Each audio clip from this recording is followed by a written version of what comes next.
Bonjour, bonjour à tous et à toutes. Merci d'avoir nous rejoint aujourd'hui à ce Journal Club organisé par Ad Hoc Talent Management. Donc, nous avons le plaisir d'accueillir une invitée qui partagera sa recherche avec nous. Donc, il s'agit de Elsa Shashkin.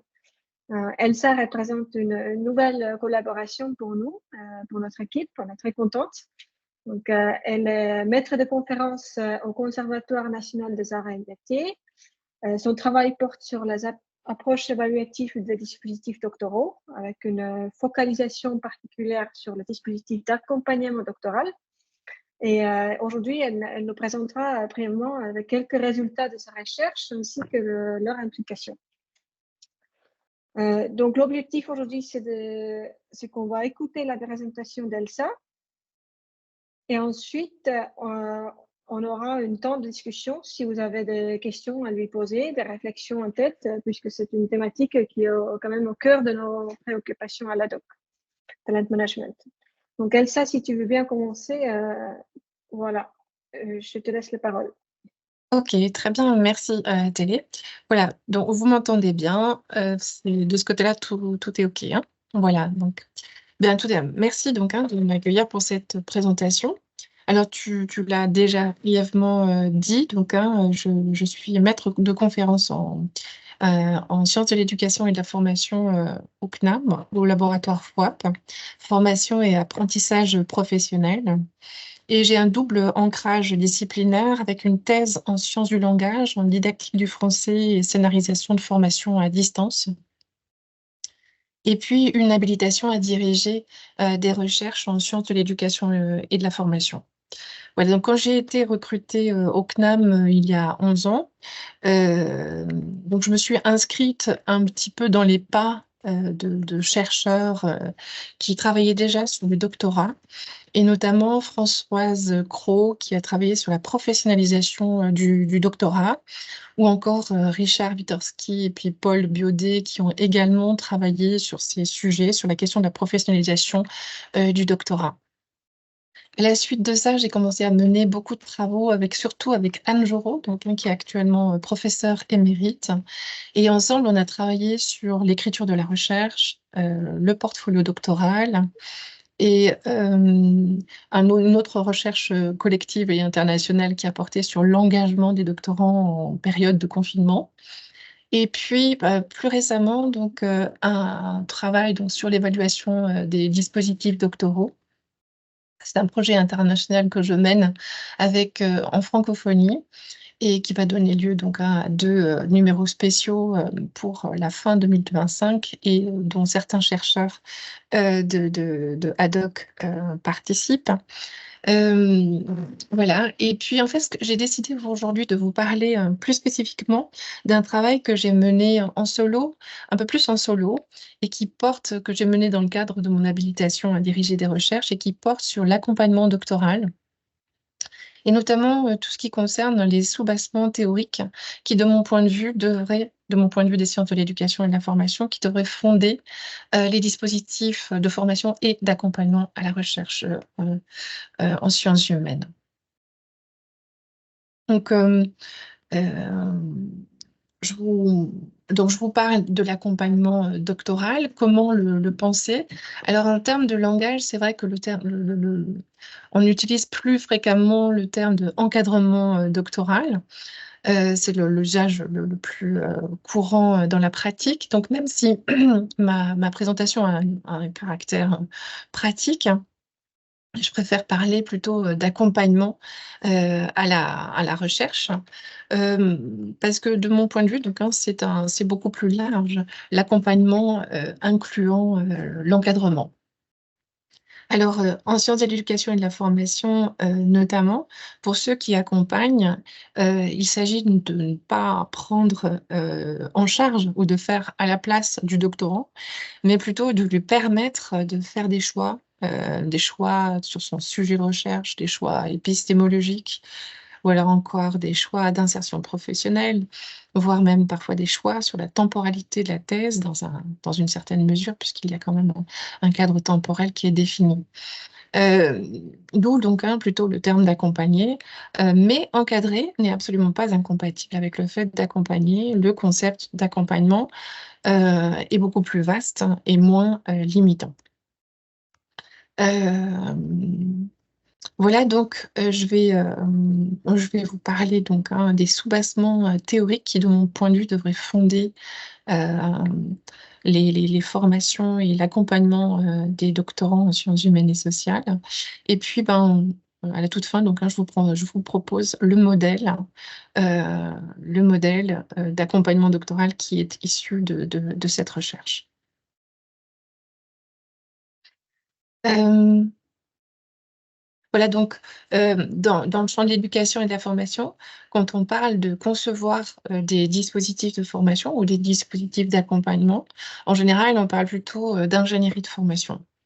Alors, mon parti, c'est que l'ingénierie de formation, elle insiste beaucoup sur la méthode de conception, donc avec le diagnostic qui relève le plus souvent de l'analyse des besoins, de la conception ou du design de la formation, ensuite le développement de la formation, puis ensuite la conduite et l'évaluation.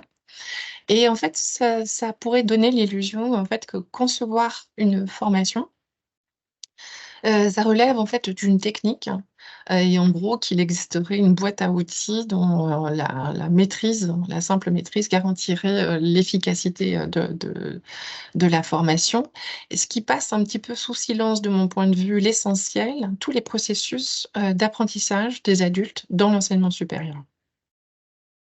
Et qu'en fait, c'est plutôt davantage les motivations pour lesquelles en fait, les adultes s'engagent et restent en formation, aux choix pédagogiques qui sont susceptibles de les mobiliser plus fortement, à comment ils apprennent, à qui devrait qui, de mon point de vue, devrait guider la conception des formations et dispositifs d'accompagnement.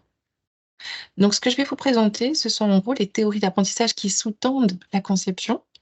Euh, donc, je vous présente ce cadre théorique, entre guillemets, donc, qui pourrait guider les enseignants concepteurs amenés à penser les formations et l'accompagnement des doctorants.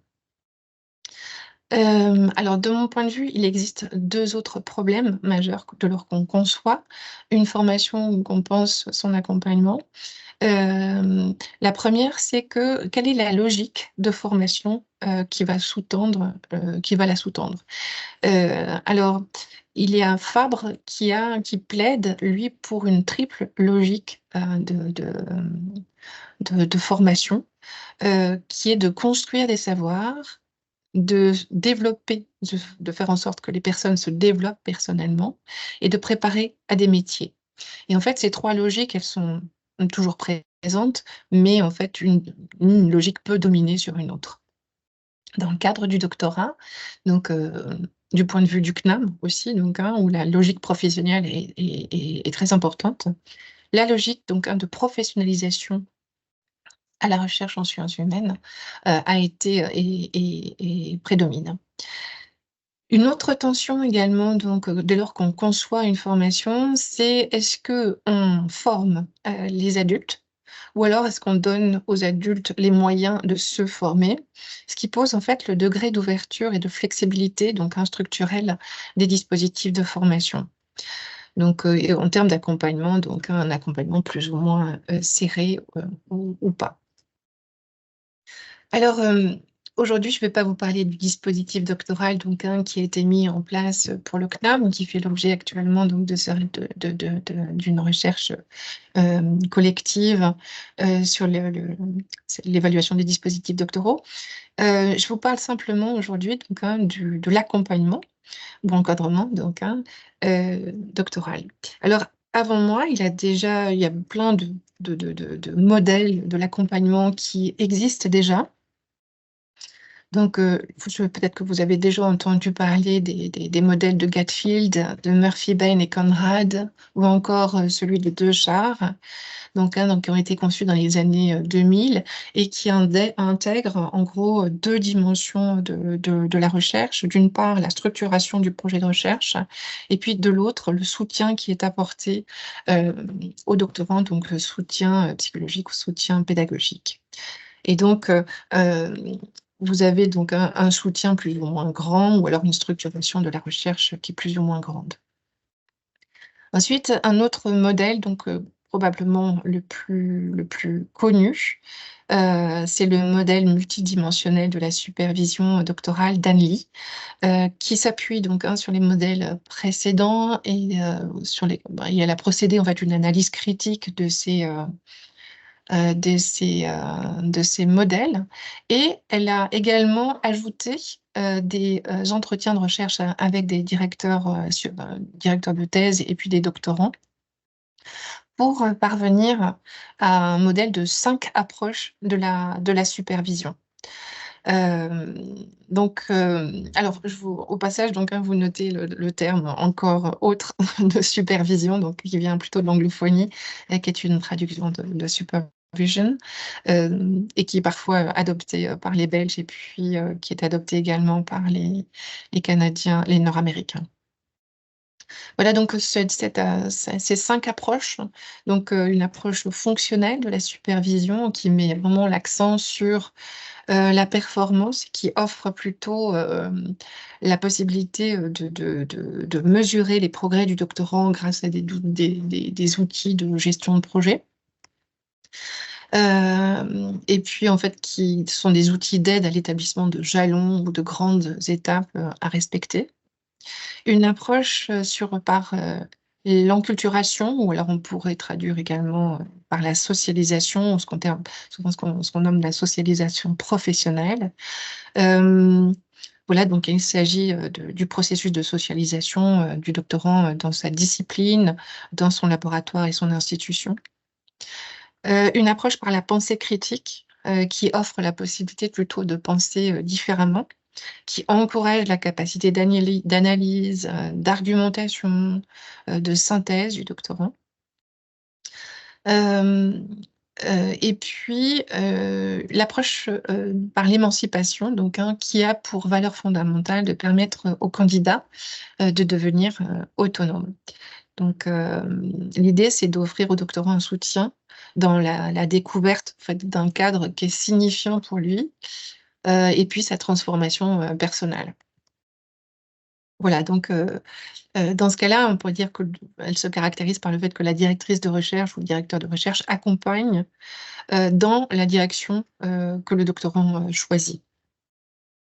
Et puis une dernière, donc, qui est l'approche relationnelle, qui vise à la mise en place d'une relation de qualité avec le doctorant. Donc, c'est plutôt le désir de stimuler, d'encourager, de reconnaître les résultats.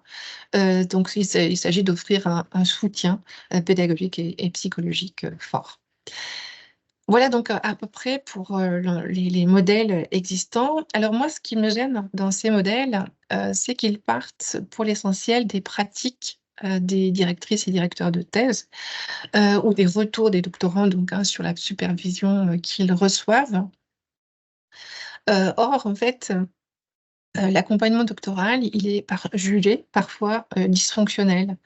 Et ça me paraissait justifié de partir non plus de l'analyse des pratiques des directeurs de recherche, mais en fait d'imaginer un modèle qui plutôt partirait de l'identification dans la littérature des passages critiques qui ont été identifiés, donc, pour les doctorants, tels que par exemple la capacité à tenir sur la longueur, les ressources cognitives d'autorégulation qui sont mis à très rude épreuve, ou alors encore l'isolement ou le mal-être qui ont pu être relevés donc, par des doctorants, ou alors encore le problème d'insertion professionnelle des doctorants. Et dans ce modèle, donc, d'une part, de tenir compte de ces passages critiques qui ont été identifiés dans la littérature, mais aussi donc, d'identifier les facteurs qui favorisent la réussite des doctorants. Et donc, tous les travaux donc, sont en lien avec la persévérance au doctorat, comme par exemple le fait de choisir son sujet de recherche, les environnements de travail chaleureux, ou alors avoir le sentiment de gérer l'avancement de son travail de recherche, qui font partie donc des éléments qui font que on persévère ou non. Et puis, plus largement, donc, de lister les principaux travaux qui listent les situations favorables à la réussite des adultes en formation. Voilà, et enfin, de tenir compte dans ce modèle de l'accompagnement des directives nationales sur le doctorat, donc, notamment donc, l'arrêté de 2016 sur le doctorat et puis celui de 2019 qui inscrit le doctorat au RNCP. Donc là, dans la note de synthèse, j'ai élaboré une théorie globale de la conation, c'est-à-dire l'ensemble des facteurs qui sont à l'origine du déclenchement et de l'orientation des conduites et de la persévérance. Donc, il s'agit donc de lister, en gros, de prendre en compte les grandes théories en formation d'adultes, donc en lien avec la motivation, en lien avec le sentiment d'efficacité personnelle, en lien avec la volition, en lien avec la cognition, en lien avec les affects, et d'agréger l'ensemble, les éléments importants pour fonder les dispositifs de formation et d'accompagnement. Voilà, donc cette approche fait que je mobilise donc un certain nombre de théories sur la formation en formation d'adultes. Donc, je reviens donc sur les éléments qui ont guidé ces choix théoriques. Donc, tout d'abord, des textes officiels du ministère de l'Enseignement supérieur et de la Recherche avec une demande explicite d'insertion professionnelle et de socialisation à la recherche, qui a donc justifié de mobiliser des travaux sur le portfolio de compétences, de mobiliser le concept de parcours doctoral, donc qui est bien différent de formation, qui intègre des activités hors institutionnelles, donc éventuellement dans notre cas des activités de recherche qui peuvent être valorisées, qui intègre également la notion ou le concept de compétence, qui intègre les travaux sur les référentiels professionnels de chercheurs. Alors, toujours donc en lien avec les textes officiels du ministère, une demande explicite de former non seulement donc à la recherche, mais aussi donc par la recherche. Ce qui veut dire donc que une expérience active de recherche du doctorant par la construction d'un projet personnel de recherche est attendue, mais aussi donc par des prises de parole en public, par exemple l'organisation d'événements scientifiques ou encore par l'écriture d'articles. Donc cette formation par la recherche, elle suppose que certaines compétences ne peuvent s'acquérir que dans et par l'activité de recherche, et que en fait, les connaissances ou les compétences travaillées en formation, elles doivent être donc mises en pratique, ce qui a justifié la mobilisation de travaux sur le workplace learning, donc ont été développés par Billette et puis qui ont été en francophonie prolongés par Mornata et Étienne Bourgeois, notamment. En fait, ce sont tous ces travaux sur les environnements de travail qui sont intentionnellement destinés à faciliter l'apprentissage des sujets au travail. Donc, que ce soit les modes d'organisation du travail qui sont propices à l'apprentissage, ou alors comment aider à déchiffrer l'environnement symbolique d'un lieu de travail qui peuvent être liés avec des rituels ou des codes de langage. Ou alors encore aider à flécher les opportunités d'apprentissage dans ces environnements. Voilà, donc cette demande de former par la recherche, donc par la pratique de la recherche, m'a fait mobiliser des travaux sur l'apprentissage en situation de travail, sachant toutefois que en sciences humaines et sociales, donc la formation, enfin la recherche s'effectue beaucoup à distance. et que tous ces moments de socialisation professionnelle qui permettent, qui permettent des apprentissages professionnels sont quand même sont quand même très restreints du fait de la mise à distance des doctorants du lieu des laboratoires et donc de lieux d'apprentissage. D'où l'importance de savoir aussi se référer donc à des travaux sur les référentiels de compétences. D'ailleurs, j'étais à une conférence ce matin justement sur les référentiels d'activité, les référentiels de compétences voilà, donc l'importance donc de de référer à ce type de travaux, non pas pour prescrire d'accord le métier de ce qu'est le métier de chercheur, mais pour donner en fait, pour lever des implicites sur l'activité de la recherche. L'importance également donc de mobiliser des travaux sur les expériences vicariantes, notamment les travaux de Bandura, c'est-à-dire de favoriser les expériences de modelage, donc de mettre ensemble des personnes semblables, donc en l'occurrence, par exemple, dans notre contexte des doctorants, qui réalisent des tâches, donc et pouvoir observer la manière dont les autres s'y prennent. Donc ce sont des situations d'apprentissage qui peuvent être constitutives donc d'apprentissage. Et puis, de mettre aussi en place des expériences actives de maîtrise, c'est-à-dire donc de façon donc agir donc prendre la parole en public, présenter un papier, faire une communication, enfin tous les cas d'agir de façon à percevoir la difficulté de l'activité donc et puis la quantité d'efforts nécessaires pour la réussite d'une tâche.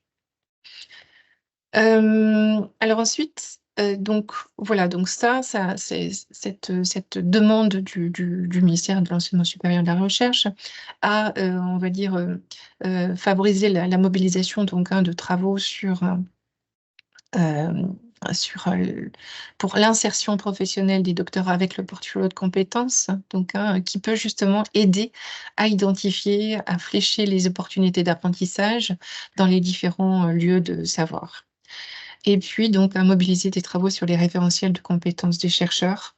Voilà, donc, de façon à rompre avec les pratiques souvent implicites sur le métier de chercheur et offrir des boussoles donc, pour penser les dispositifs de formation.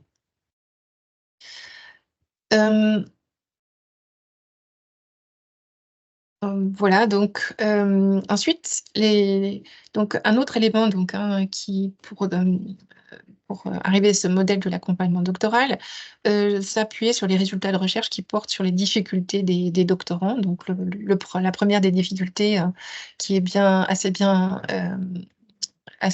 connue dans la recherche, c'est l'isolement, le mal-être, qui a justifié donc la mobilisation de la théorie des besoins de base de C. Ryan, et notamment sur le sentiment d'affiliation. Donc le sentiment d'affiliation, c'est-à-dire c'est un besoin de base psychologique qui favorise les situations sociales et pour générer du bien-être. La difficulté de l'écriture de la recherche, donc elle aussi a bien été documentée et qui nécessite donc un accompagnement à l'écriture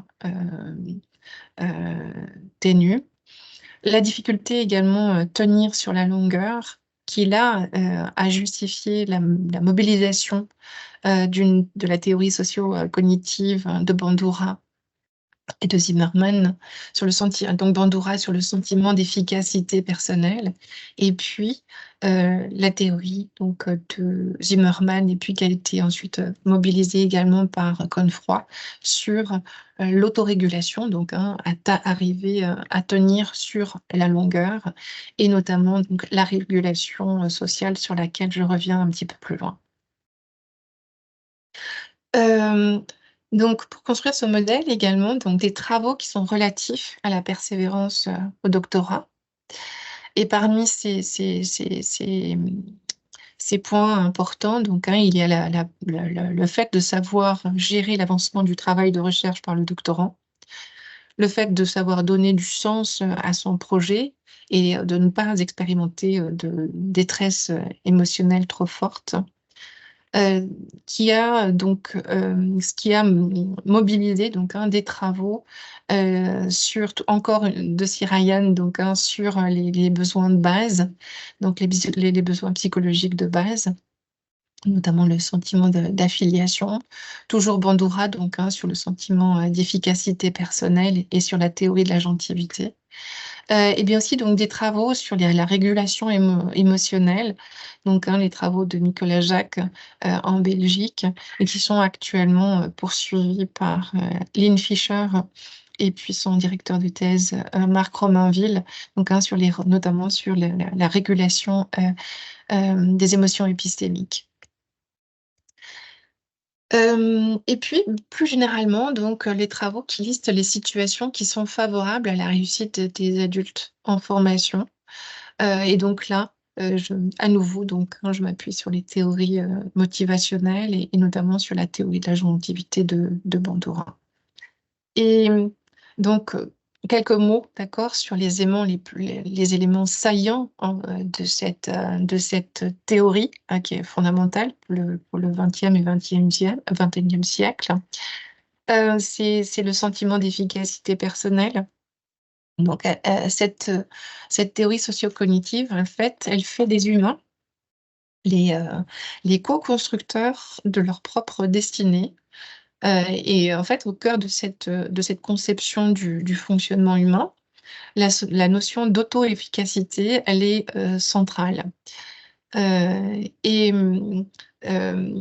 donc, pour développer ce sentiment d'efficacité chez les adultes en formation, le fait de favoriser les expériences vicariantes, c'est-à-dire donc de mettre, de construire des situations sociales entre, personnes, on va dire, à peu près semblables.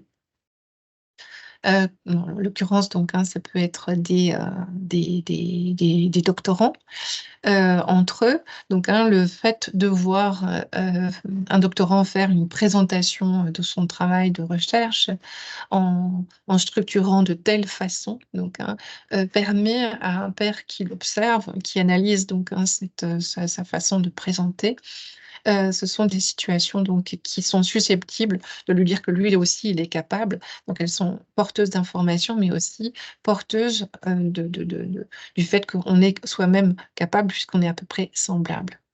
Donc de favoriser aussi les expériences de comparaison sociale, d'observation des comportements d'autrui par la collaboration, d'encourager également la formulation de feedback, de conseils entre pairs, de soutien, de critique et aussi d'encouragement.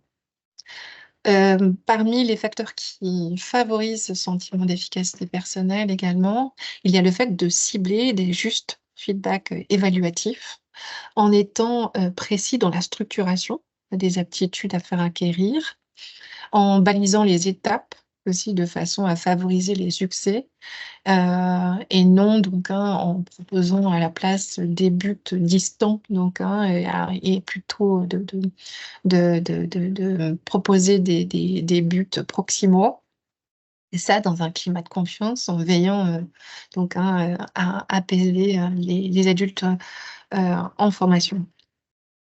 Un autre élément central de cette théorie donc du sentiment d'efficacité personnelle, donc qui serait en quelque sorte le moteur de nos agissements, du fait qu'on agit et durablement, c'est aussi de focaliser sur la réussite des apprenants, de fixer donc des buts proximaux, je le disais tout à l'heure, donc en présentant des buts ciblés, qui présentent donc des défis qui sont beaucoup plus modérés, et puis sur un intervalle de temps réduit. Et d'éviter les buts distaux qui sont formulés de façon générale.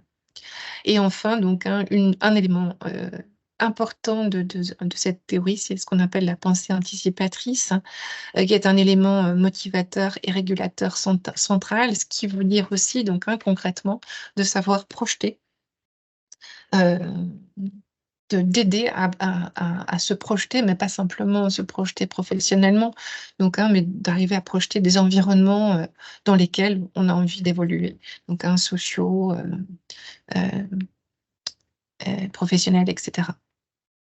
Voilà donc pour les éléments centraux, donc sur comment les adultes apprennent et restent en formation, qui de mon point de vue devrait aussi donc guider la conception des dispositifs de formation et d'accompagnement. Un mot peut-être sur la théorie des besoins de base, donc qui là aussi est un élément de mon point de vue crucial, donc pour la formation des adultes. Elle postule qu'en fait les êtres sont naturellement actifs à condition que le contexte fournisse les nutriments et conditions qui soient nécessaires pour satisfaire 3 besoins psychologiques de base. Et tout à l'heure, j'en ai formulé un, qui était le sentiment d'affiliation. Il y a le fait donc d'être le soutien d'autonomie, qui est un besoin de base fondamental et qui renvoie à la liberté qui est donnée aux doctorants de faire des choix pour favoriser la pleine appropriation de son sujet. À l'opposé, donc on aurait un style plutôt contrôlant qui peut conduire à l'abandon, mais aussi donc un cadre structurant pour que le doctorant ait le contrôle sur l'état d'avancement. Donc en fait, c'est un espèce de juste dosage entre à la fois donner les libertés de choix et en même temps structurer le travail de recherche. Voilà, donc ce sentiment d'autonomie, donc là, il se réfère vraiment à la perception d'être à la source de nos agissements et elle est valorisée lorsqu'on agit par un intérêt intrinsèque. Un autre élément de cette théorie des besoins de base, c'est le sentiment de se sentir compétent et d'exercer ses compétences à sa juste valeur. Donc, et d'interagir de façon efficace, effective avec son environnement. Un autre besoin de base essentiel et qui souvent fait défaut dans les dispositifs doctoraux, c'est l'appartenance sociale et qui réfère en fait à un sentiment de connexion aux autres, à une perception d'unité qui est sécurisante avec les autres individus. Voilà, donc ça réfère vraiment, ça renvoie à la qualité de la relation interpersonnelle, à l'opposé donc d'un sentiment de négligence. Donc de ce point de vue, je ne sais pas si vous étiez à la précédente, enfin une présentation qui était proposée par Catherine Derry au FOAP, au laboratoire FOAP, et puis Émilie Tremblay, donc sur les cafés de rédaction, ou alors encore sur les retraites de rédaction. Donc typiquement, donc ce sont des lieux qui permettent de favoriser ce sentiment d'affiliation. Voilà, dernier élément de théorie, donc, qui, de mon point de vue, sont fondamentaux pour fonder les dispositifs de formation et d'accompagnement, c'est la question de la régulation et notamment de l'autorégulation. Donc, il s'agit bien sûr de se mettre en thèse, mais bien surtout donc aussi de savoir y rester et de ne pas abandonner en cours de route. Donc, cette théorie de l'autodétermination, elle traite donc de la question de l'origine de l'action volontaire, de l'intensité en quelque sorte agentique, mais du déclenchement de l'action, mais aussi donc de la régulation de l'action, de la persistance volontaire.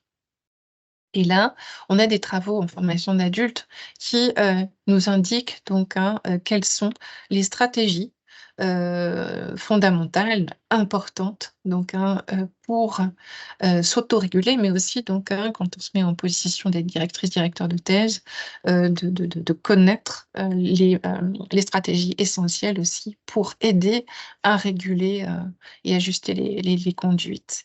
Et parmi elles, donc il y a pour des stratégies métacognitives, le fait d'anticiper, d'observer ses propres mécanismes, d'évaluer ses propres mécanismes et de réajuster les conduites, dans choses qui peuvent être conduites de façon autonome, mais en fait, c'est un des éléments, une des recherches, je trouve, importantes de Laurent Confroy, c'est de bien préciser que ces capacités d'autorégulation, en fait, ce sont des capacités qui ne sont pas extensives.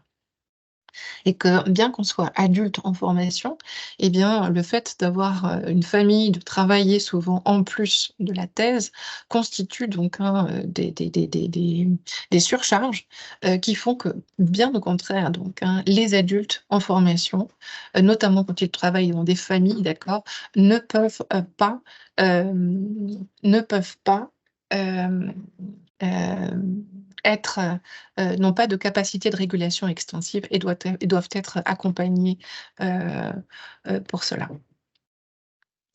Euh, voilà donc pour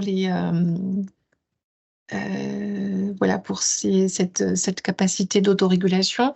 Et donc, un autre élément, donc, les stratégies d'autorégulation. Donc, je vous ai parlé des stratégies donc, métacognitives. Il y a aussi donc, les stratégies ce qu'on appelle volitionnelles, c'est-à-dire de volonté.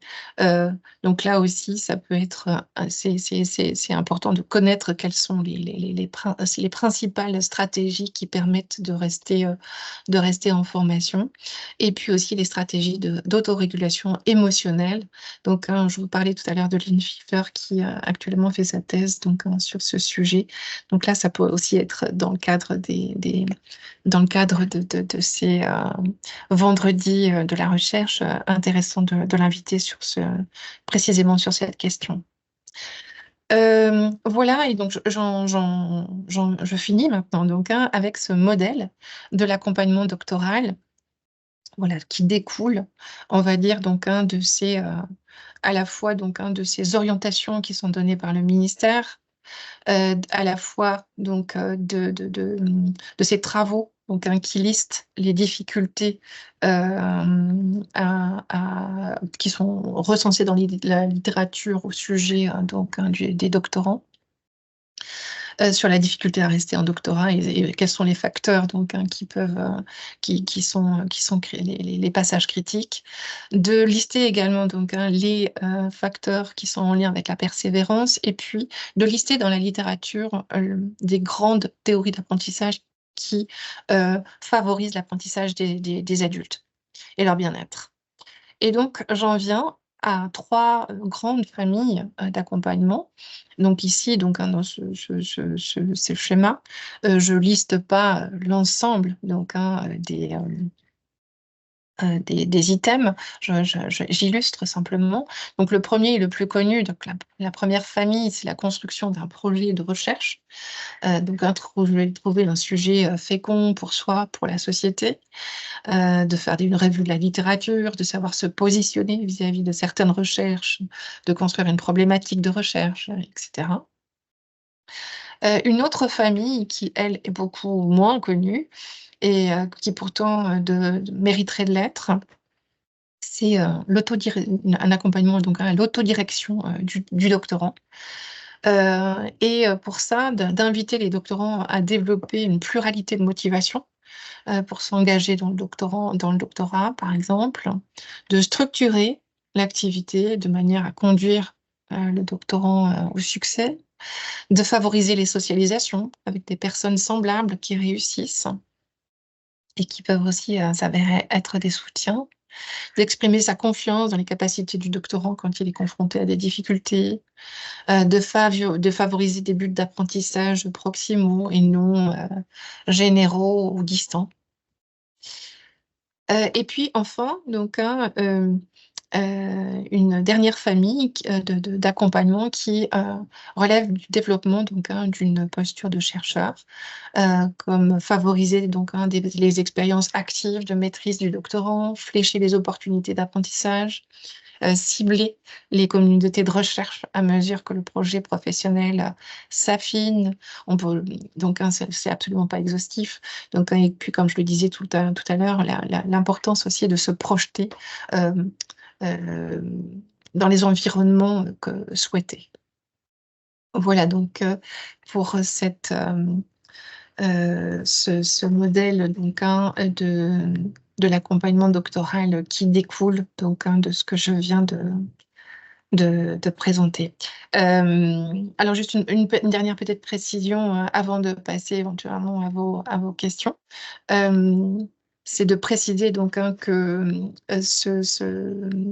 la directrice ou le directeur de thèse n'est absolument plus aujourd'hui donc le seul à accompagner les doctorants en recherche, mais donc il y a un ensemble d'enseignants-chercheurs donc dans le cadre des CSI, notamment donc les comités suivis individuels, donc qui constituent d'autres personnes qui accompagnent. Donc la recherche est de plus en plus, on va dire, l'accompagnement est de plus en plus collectif.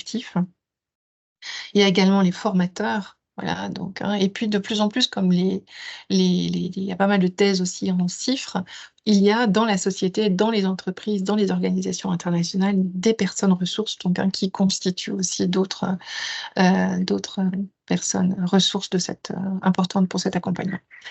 Voilà, donc je vous remercie donc, pour votre écoute. Merci beaucoup, Elsa, pour la présentation de tes recherches ainsi que les avancements différents que tu as soulignés. Merci également pour cet aperçu complet du cadre théorique qui contribue à réfléchir sur la formation et l'accompagnement des doctorants. Je trouve ça très, très intéressant et très enrichissant. Maintenant, je propose qu'on ouvre la discussion. Est-ce qu'il y a des questions qui ont émergé de la présentation? Merci beaucoup pour la présentation. C'était super intéressant de voir la jonction entre les apports, on va dire, sciences de l'éducation, formation des adultes et le versant psychologique en plus. J'avais une question principalement, mais qui est un peu générale. C'est que ça fait un moment que je me questionne sur la formation doctorale et aussi sur les particularités qui sont dues au versant un peu expérience professionnelle, vu qu'on parle de gens qui sont en formation, mais qui ont pour la plupart un contrat de travail. Et du coup, je me demandais si vous aviez incorporé ça, vous, dans vos modèles et dans vos théories, la partie un peu professionnalisante ou professionnelle de l'expérience doctorale. Oui, alors en fait, alors on va dire que c'est pas forcément dans ce modèle de l'accompagnement, on va dire que ça a été plutôt intégré dans le parcours doctoral de l'ED Abbé Grégoire, donc école doctorale en sciences humaines et sociales du CNAM, qui a été complètement repensé de 2016 à 2019. Selon un processus itératif, collectif, qui incluait des doctorants, des directeurs de recherche, des directeurs de labo, et dont je faisais partie, et qui, donc, dans la valorisation donc, il offre des formations, mais il permet aussi, ce dispositif, de valoriser l'activité de recherche. C'est-à-dire qu'un doctorant, par exemple, réalise une communication ou alors parle dans les médias de son projet de recherche ou alors assure des formations pour des publics entre guillemets non standards, comme par exemple des enfants ou des adolescents ou dans les sociétés, dans les communautés professionnelles. Donc, le fait de servir entre guillemets la société, l'ensemble de ces activités sont valorisées dans le parcours sous forme de CTS et puis sont également valorisées dans le parcours doctoral sous forme de portfolio de compétences. C'est-à-dire qu'il s'agit donc de faire conscientiser l'ensemble de cette activité et de savoir aussi comment dire, en extraire en quelque sorte donc les savoirs ou les compétences que ça nécessite donc de réaliser de telles activités de façon à pouvoir aussi les valoriser ensuite auprès d'un employeur. Ça marche, merci. Oui. Ensuite, Amandine. Je voulais savoir si vous pensiez qu'il y avait des spécificités liées à votre population étudiée, donc les doctorants en sciences humaines et sociales, par rapport à d'autres champs disciplinaires ou pas. Oui, il y a des différences entre doctorants, je pense, entre doctorants en sciences humaines et sociales, dans la manière de conduire la recherche, et puis par rapport, je pense, à d'autres, aux sciences dites dures, aux sciences de l'ingénieur. Alors, déjà, je pense que dans le choix du sujet, dans les choix épistémologiques. Très souvent, donc, quand même en sciences de l'ingénieur ou sciences dures, on inscrit sa recherche dans un groupe de recherche au sein d'une recherche. Donc, et ça constitue un maillon d'une recherche en général beaucoup plus large. Et qu'en fait, le choix de sujet, bien sûr, il y a appropriation par les doctorants qui s'engagent, puisqu'ils décident d'entrer dans ce type de recherche. Mais je pense que ça a quand même rien à voir avec les choix dont se saisissent les doctorants en sciences humaines et sociales, en tous les cas pour le CNAM. Souvent, donc, ce sont quand même des choix de recherche qui émanent de l'expérience professionnelle, de l'expérience plus largement, qui sont et qui peuvent servir à la fois, donc, ce sont des sujets de thèse qui sont en lien avec, bien sûr, avec la société, mais qui ont des questions en fait qui les taraudent depuis un certain temps, mais qui ne font pas forcément donc l'objet de financement de recherche institutionnel. Donc ça, c'est la première chose en termes de choix de sujet.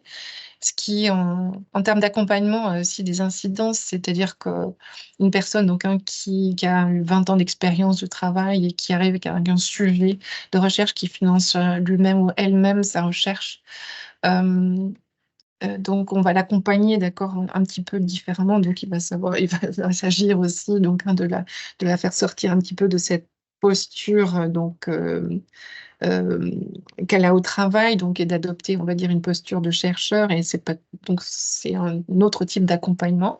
Je dirais qu'en formation, peut-être dans les doctorats aussi, en sciences de l'ingénieur, sciences dites dures, c'est quand même souvent moins des personnes avec beaucoup d'expérience, c'est souvent, en fait, dans la continuité de la formation initiale.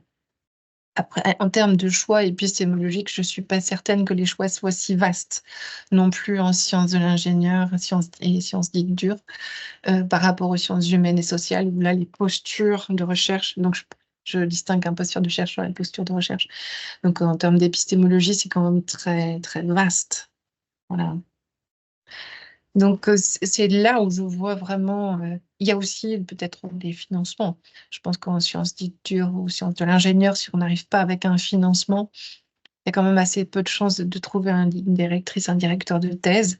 En sciences humaines et sociales, c'est encore possible d'avoir un directeur ou une directrice de thèse, même si on n'est pas financé, si on finance soi-même sa recherche.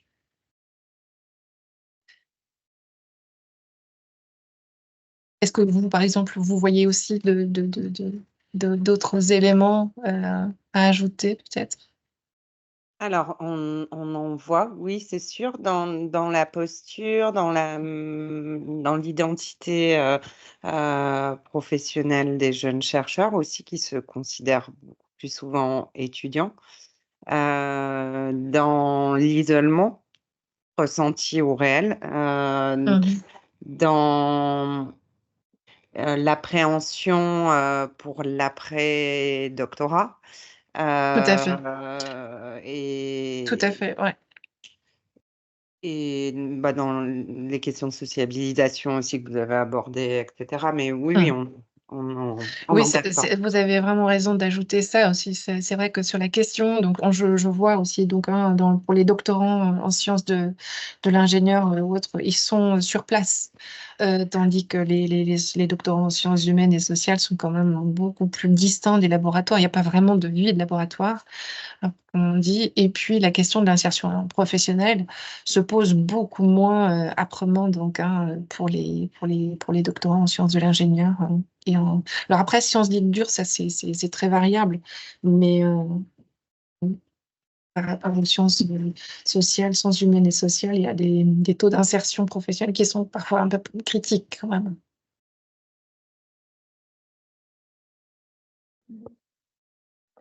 Même Bon. si les statistiques sont bonnes, en tout cas, leur perception, c'est que leur seule option est la carrière académique ou d'enseignement supérieur ou secondaire, en perception première en tout cas. Alors là, je pense qu'effectivement, de ce point de vue, le CNAM est un petit peu particulier. On a un public... Alors, ceci dit, la tendance internationale est plutôt à ce type de public, à savoir, c'est plus du tout un public en formation exclusivement à la suite qui fait une thèse après un master, mais c'est souvent donc des adultes en formation. C'est plus ils sont parents très souvent, ils ont une expérience de vie, expérience professionnelle. Beaucoup de publics internationaux aussi, de plus en plus. Parfois avec un handicap, donc, puisqu'il y a aussi toute une volonté donc, au niveau de l'État aussi d'inclure des chercheurs porteurs de handicap. Donc, effectivement, donc là, le profil des doctorants suit cette tendance internationale, donc vraiment à une forme et féminisation aussi donc, de ce profil de docteur. Bon, merci d'avoir posé ces questions. Merci Elsa d'avoir répondu. Moi-même, j'aurais plusieurs questions à vous poser, mais malheureusement, on a pris un peu du retard. Donc, malheureusement, je vais devoir couper cette discussion car nous allons devoir clôturer le Journal Club. En tout cas, merci encore Elsa d'avoir pris le temps de nous présenter tes recherches. Il y a plusieurs thématiques sur lesquelles la discussion et la collaboration pourraient être intéressantes. On aura sûrement l'occasion de continuer nos discussions et les membres de Ad-Hoc Talent Management entendront sûrement encore parler de toi puisqu'on va garder le contact. Et merci aussi à tout le monde d'avoir participé et d'avoir échangé avec Elsa. Ok, merci à vous. Merci donc pour l'organisation. Et puis pour les échanges.